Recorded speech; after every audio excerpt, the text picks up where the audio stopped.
I'm Jeff Anderson, and I am the founder of the law firm Jeff Anderson and Associates, and we have been representing survivors of sexual abuse for almost 4 decades.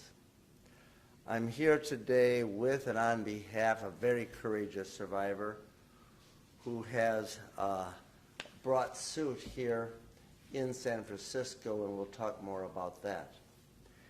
I stand and we stand on his shoulders and the shoulders of all the other courageous survivors that have come forward and now, under a new law in California, have a chance to come forward and have a chance under a new law to do something about what was done to them as kids, and we'll talk more about that.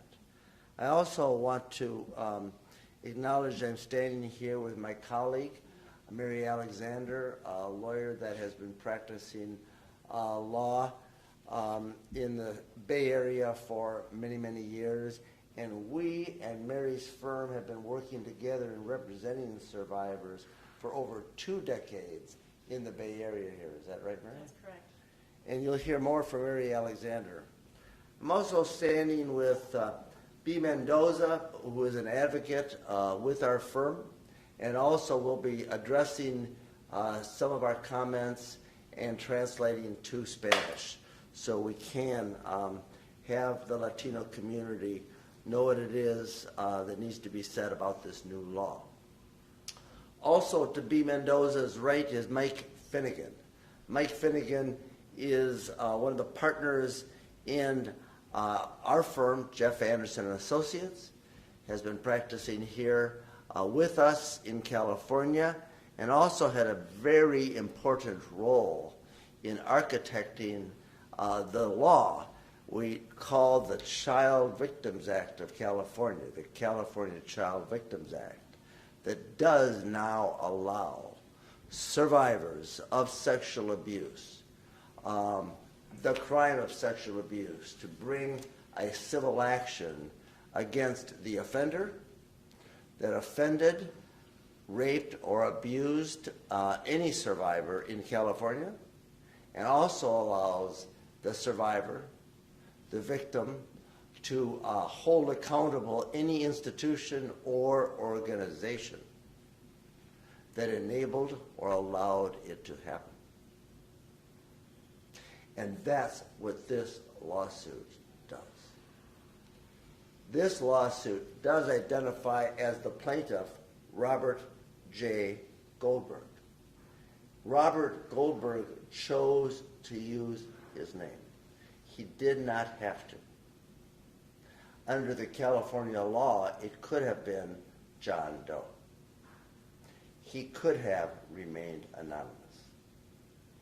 But he chose not to. And the reason he chose not to use a John Doe and to use his name is that only recently did the perpetrator, Donald McGuire, the most prominent Jesuit perhaps in the world for many decades, only recently did McGuire finally break the hold on him that he had over him. And we'll hear more about that. The survivor in this case,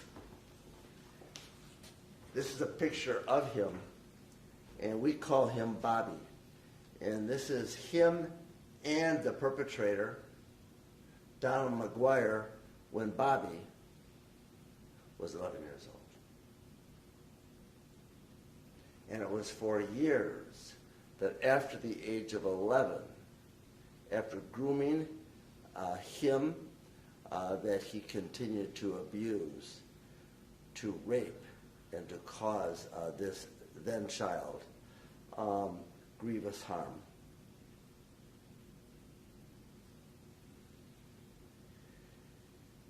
And it is also known by us, and we're here to discuss today the Jesuits, the religious order that Donald McGuire was a member of, as he abused this child, but also the religious order and all of its top officials that had some level of knowledge that Donald McGuire was a serial predator and a serial pedophile. And the patterns and practices employed by the top officials of the Jesuits are detailed in this 50-page complaint.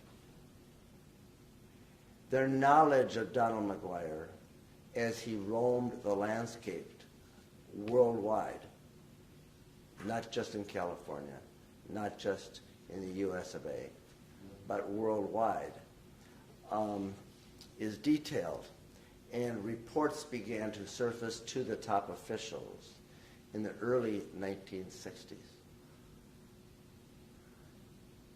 And every time reports were made to top officials make conscious choices to allow McGuire to continue his worldwide ministry, to continue his prominence, to continue his position, to continue his ministry, and to travel the globe.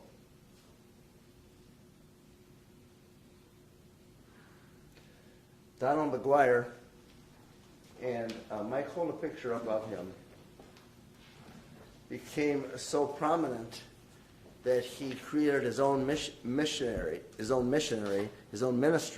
and as he would travel the globe, he would recruit kids and parents to follow him. He became the confessor and strongly aligned with Mother Teresa.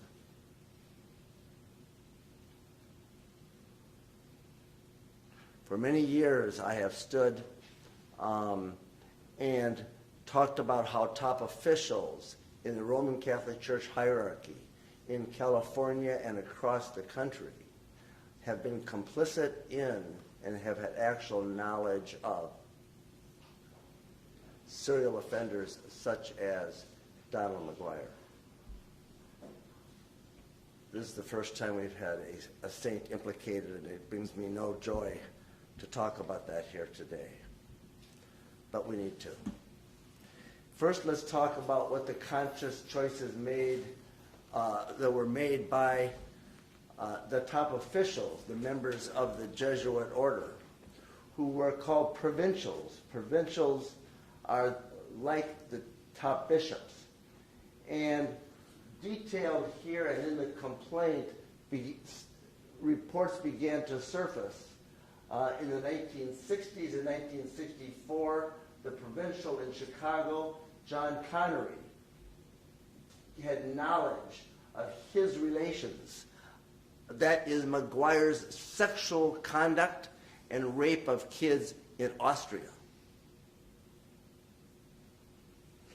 In 1981, the Chicago Provincial, a top official in Chicago, where McGuire had been assigned by the Jesuits and the top officials there, were informed of his termination from the University of San Francisco and made a recommendation he receive evaluation for pedophilia. In 1991, Father Robert Wild, a provincial in Chicago, receives notice that McGuire had been traveling with a 16-year-old boy and many others. In 1993, Father Fran Daly, in the Chicago province, is informed that McGuire had traveled to Russia with boys with whom he was sleeping, taking showers, and giving them pornography. In 1993, Father Bradley Schaefer, the Chicago provincial top official, sends McGuire for an evaluation for his misconduct with boys to St. Luke's Institute. And they identify him, the professionals, identify him as having sexual abuse diagnoses with pedophilia. That's a big word for pedophilia, compulsive sexual interest in kids.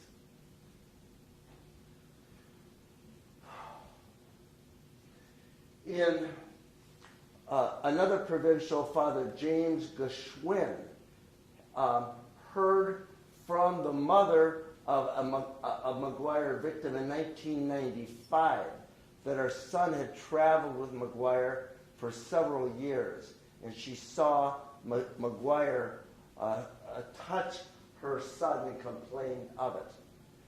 He continued and was allowed to continue by them. Father Richard Bauman in 1998 issued McGuire a letter of good standing, 1998. After learning that McGuire has had a history of inappropriate incidents with adolescents, their words. And in 2004, Father Edward Schmidt, another provincial top official in the Jesuit order, failed to monitor McGuire in 2004 despite knowing of this history, and failed to inform the public, the police, the parents, the kids, the people, or anybody else, as did all the top Jesuit officials. Thus, this lawsuit names the Jesuit order and the Jesuit worldwide order for its choices and its failures to protect the kids, and its choices to continue to protect Donald McGuire as a serial predator for 5 decades of sexual abuse of kids. 5 decades, over 50 years. It also names the Archdiocese of San Francisco. And why so? The Archdiocese of San Francisco gave permission to Donald McGuire and the Jesuits to allow him to work here. And in 1970, that's when he began to abuse Bobby Goldberg, this kid, and continued that abuse both here in San Francisco in the early 70s and beyond for many years, and many other kids.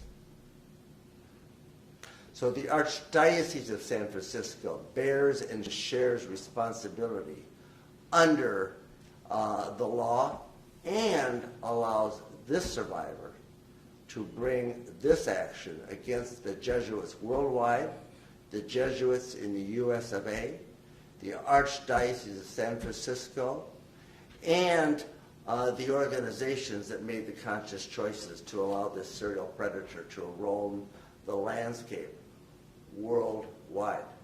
And when I say roam the landscape worldwide, this is, and represented by the red dots, the assignments where McGuire was allowed to roam, to minister by the top officials in every continent on this side of the globe.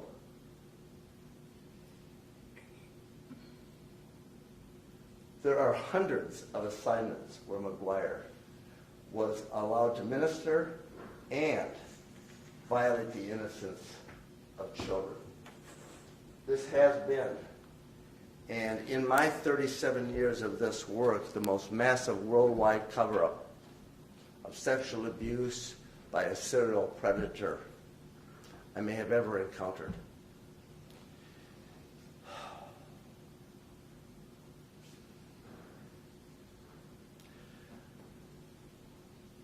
There also is a question, why then is Mother Teresa even being discussed in this complaint or a part of this case? Not because we chose to, but because the Jesuits themselves got great,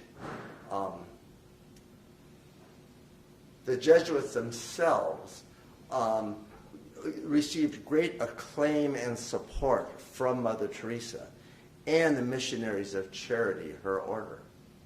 And because Donald McGuire was her confessor, and he touted that worldwide, he was allowed to minister to all these families worldwide and used his relationship with Mother Teresa and the good work she was doing to access kids and violate their trust.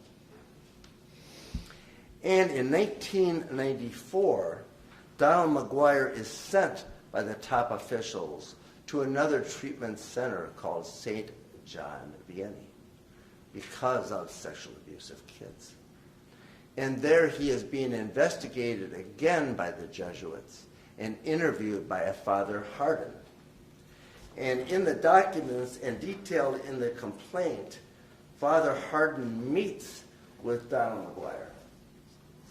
And at that time, Father Hardin says that McGuire admitted the imprudence in his behavior, and at that time, Father Hardin, the Jesuit investigator and priest and colleague of McGuire's, gets permission to talk to Mother Teresa about it, because he was planning to travel to Calcutta to meet with Mother Teresa, and gets permission from Donald McGuire to tell Mother Teresa what McGuire was there for and what he had done to kids.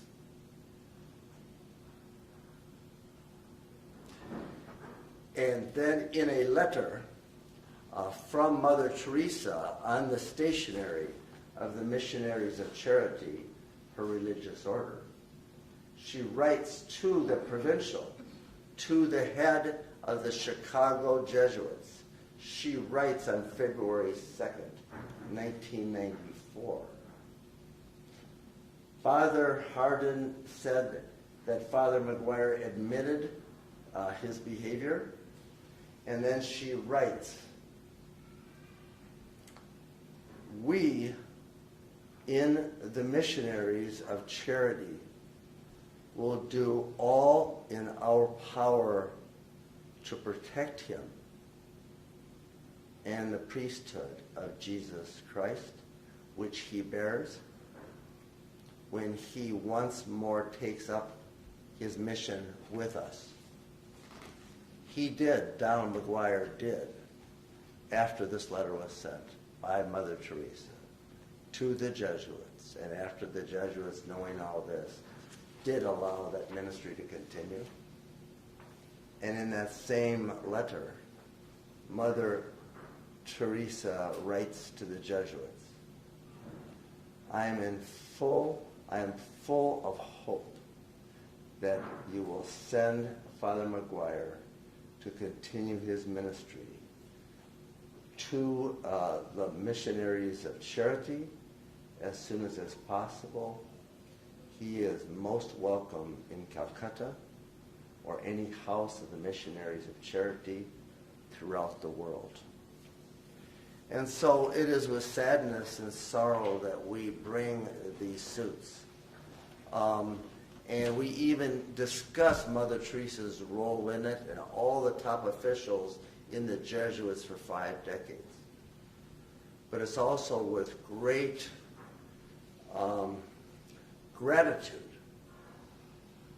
to the survivors and now to the lawmakers in California, the Assembly and the Senate and the governor, and particularly Lorena Gonzalez, who championed a bill that now opens the courthouse doors to survivors of sexual abuse, that allows Bobby Goldberg and other survivors to bring this suit, not just against the offender, but those that chose to protect the offenders, and bring an action that can not only protect other kids in the future, but hold those responsible for the harm done fully accountable under the law in California like never before. And this is a powerful law now enacted to protect kids and give survivors a chance to have a voice and to protect others in the future. And that is not only hopeful, that is powerful, a powerful legal mechanism to have the courthouse doors opened in a way in California. They've been shut for so many years.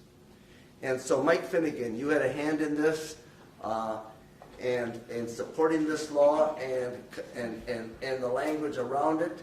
Please tell us what it says and why it is so powerful and significant that gives this case and these survivors with whom we're working and now have a chance to work, a chance for not only justice, but truth, and to empower them. Thanks, Jeff. Again, my name is Mike Finnegan, one of the attorneys with Jeff Anderson Associates. Two pieces of gratitude first before we get to the law. First, to Bobby Goldberg, this took an incredible amount of courage for you to come forward and to take on a powerful predator like this. And it's an honor to stand here as one of your attorneys. Second piece of gratitude is to Assemblywoman Lorena Gonzalez. When we first went to her 2 years ago and talked to her about this law, she took it in her heart and championed this at every turn. An incredible opposition against this from all different institutions that didn't want this to pass. And each time, Assemblywoman Gonzalez stood up, fought for the survivors, fought for child protection in California, and a huge debt of gratitude this week to her as this law opens up.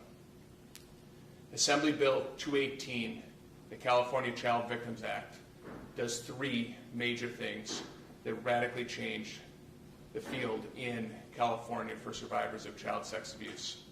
First, it opens up a 3-year window where survivors can come forward and hold their abusers accountable and any institutions that are involved in the abuse. The survivors can come forward confidentially. So Bobby chose to use his name today, but he could have went as a John Doe. Somebody could go as a Jane Doe too, so that your privacy can be protected.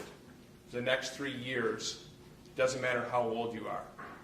As long as you can come forward, you have a chance to hold your abuser accountable, expose your abuser, and any institutions that covered it up and concealed it. Second thing that the California Child Victims Act does is it closes a loophole that was there in the old law. So the California Child Victims Act now applies to all institutions, all perpetrators, public schools, Boy Scouts, any denomination of religion. If there is abuse in that institution, they can be held accountable under the Child Victims Act.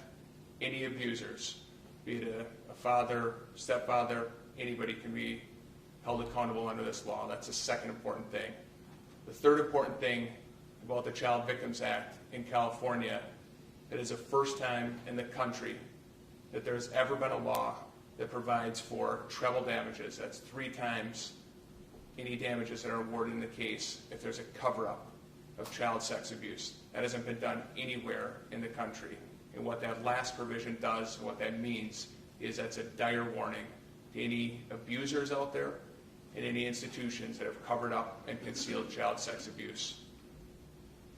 This is a crime bill. This is not only about the crime of sexual abuse and enabling it to happen, but it deters and punishes those that will cover it up. And that's what Mike Finnegan is talking about when that language talks about the tripling or the trebling of damages, is to deter and punish the Jesuits and those like them who would choose to protect a serial predator like Donald McGuire. And I'm going to talk more about the Jesuits, McGuire, and the Archdiocese of San Francisco in a moment. But before I do, Mary Alexander, please step forward.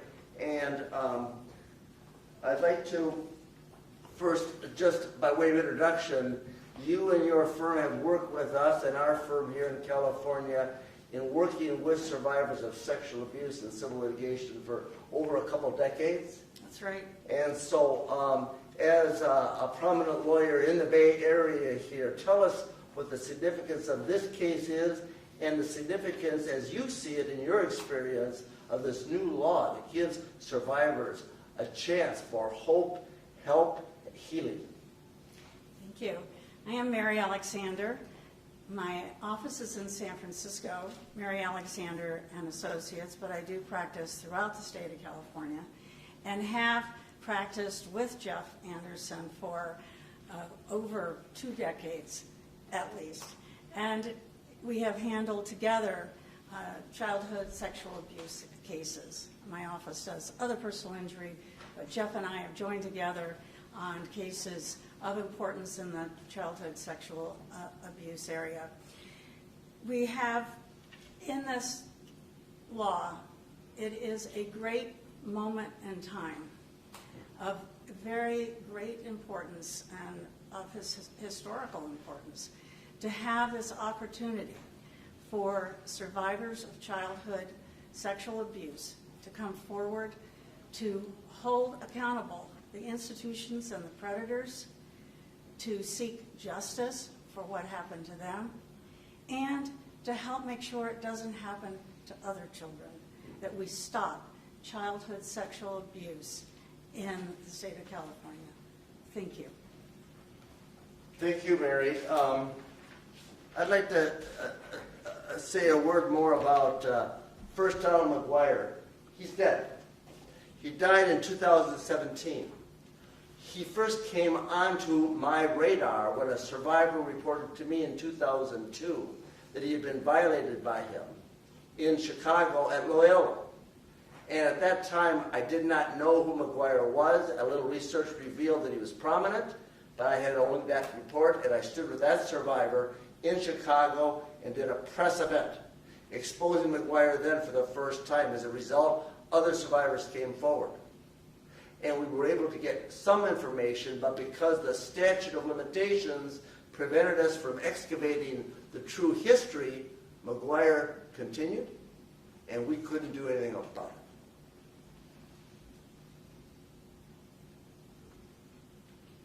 Six years later, more survivors came forward in Chicago. And we worked with them and represented them. And because one of them was young enough, we were then able to excavate documents that revealed the cover-up by all the top officials and take depositions, testimony under oath, because the statute of limitations did not prevent us from doing discovery and unearthing the cover-up that was revealed to us.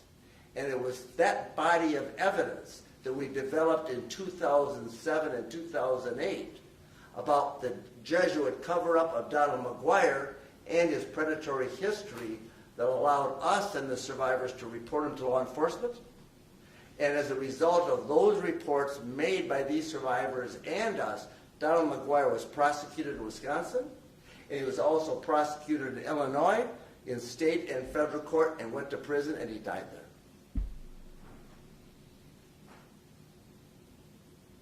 So Donald McGuire's no longer individual risk to children. But Bobby Goldberg and every survivor that comes forward can know whether the predator is alive or dead doesn't matter. The harm that was done is evergreen and alive and well.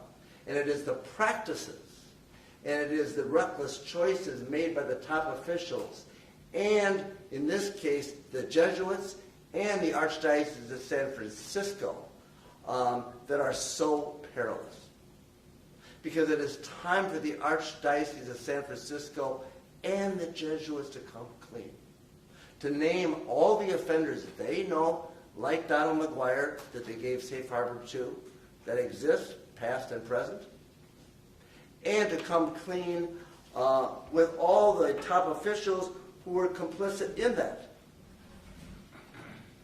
And we know in the Archdiocese of San Francisco there is a list maintained by the Archbishop, currently and in the past, that they have kept secret, of people priests who have worked in the Archdiocese of San Francisco that they know are credibly accused and that have been reported to them on whom they have files, just like McGuire and other priests in San Francisco. And it is the Archbishop and his predecessors have chosen to keep and hide that. This law allows it to be excavated. But we can't wait. So we didn't wait for this case and others like it here to excavate and uncover that information. So we have prepared and disseminate today a report called the Anderson Report. Sexual abuse in the Archdiocese of San Francisco. And in it, we identify the histories, the names, and the pictures of every priest who we have discerned has been publicly accused of child and sexual abuse, who has worked in the Archdiocese of San Francisco so far. And we now publish this on our website at andersonadvocates.com. We have copies here available to be disseminated, and in this report, we now have 136 individuals who are clerics who have worked in the Archdiocese of San Francisco and who have been publicly accused at one point or another of child and sexual abuse. And we include their histories here. And of course, Donald McGuire is among them. And it is something that we are doing today to disseminate the information about the peril that is present and in real time. And the good news is this lawsuit and others like it that are yet to be brought under this new law that actually technically goes into effect January 1st, now gives the survivors a chance to not only have your voice, but to excavate the kinds of histories that we were able to excavate here in this case that forms the basis for this complaint and this powerful action that Bobby Goldberg has chosen to take. And so to him and all the survivors with whom we work as we travel the state to talk about this new law and this opportunity, we're grateful to Bobby and all those who have stood with us and to whom we work and on whose shoulders we stand. B. Mendoza, you are one of the advocates working with us in this area, and we also know that in the Latina communities, the Spanish-speaking communities, this is an enormous problem. So please, why don't you address what it is we're here to do today and the powerful significance of this law so that our Spanish speakers can know more about the opportunities given them in California that they didn't have for this law. Muy buenos días. Hoy se dijo mucho, pero voy a ser breve para decirles por qué estamos aquí. Primeramente estamos aquí porque estamos hablando de una persona que abusó a miles y miles de niños, el padre McGuire, que es de la orden religiosa de los jesuitas. Y tristemente, ustedes escucharon tal vez que mencionamos a la Madre Teresa. Y la razón por la que la mencionamos a ella es porque ella tenía entendimiento de que el padre McGuire estaba abusando a los niños, pero ella no hizo nada. Incluso ella escribió una carta de apoyo diciendo que era el Hijo de Dios y que era bienvenido para seguir su ministerio. Entonces también estamos hablando de la orden religiosa, como les dije, de los jesuitas. Ellos supieron del crimen que el padre McGuire estaba cometiendo por más de 50 años. Y aquí tenemos una foto que muestra que los oficiales de alto rango sabían desde los 60s que el padre McGuire estaba abusando a los niños y no hicieron nada. Entonces, estamos aquí para decirles que se debe poner un alto a todos los que están abusando a los niños, sea un padre, sea en el Boy Scouts, donde sea que se estén abusando a los niños. Queremos ponerle un alto. Y también estamos mencionando a la Arquidiócesis de San Francisco, porque también aquí trabajó el padre McGuire. Y no hicieron nada. Ellos sabían lo que él había hecho y lo dejaron seguir trabajando, lo dejaron continuar en su ministerio.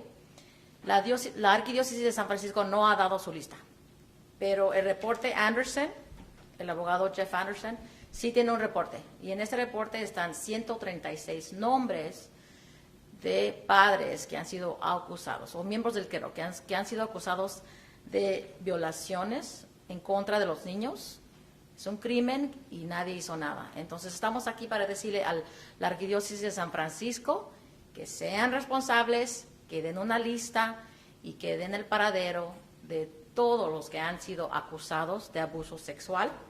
Y también estamos aquí rápidamente para decirle sobre la nueva ley.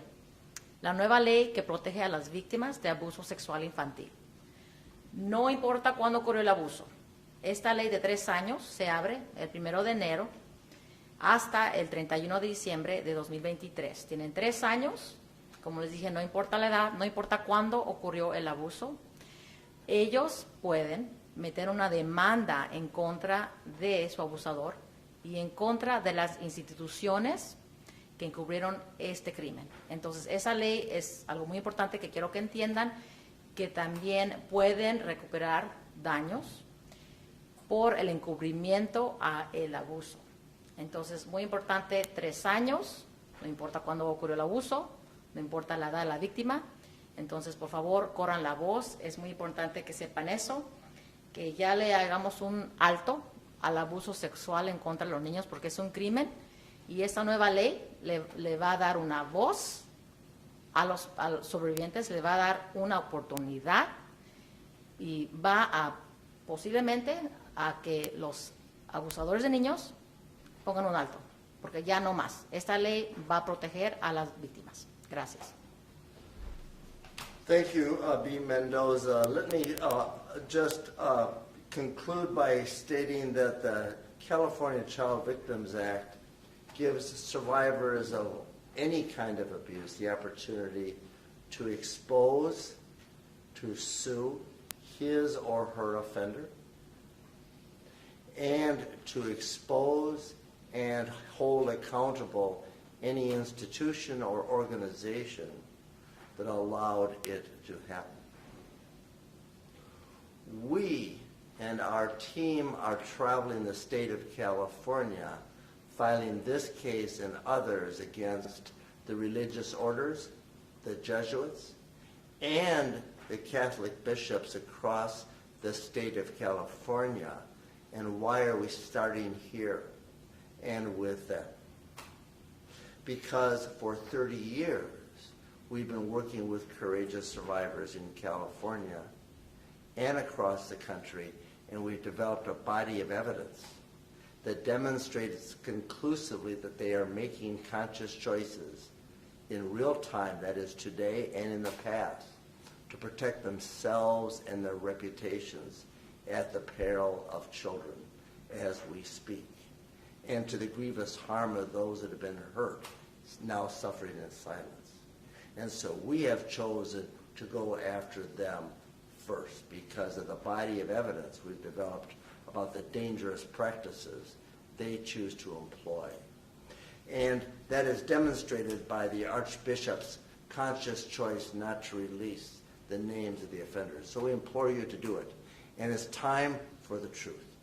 It's time for survivors to have a chance to have their voice, and they do under this new law. It's time for those who have offended and violated and committed the crimes of childhood sexual abuse to be exposed in the communities by the survivors through this law so that other kids can be protected.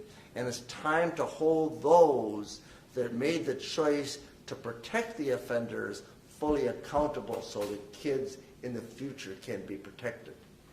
It's time. And we're grateful to stand and work with the survivors and these advocates across this state to make sure that it's time for safer communities in California. And we're grateful to the survivors and to the lawmakers for giving the survivors that chance. Thank you.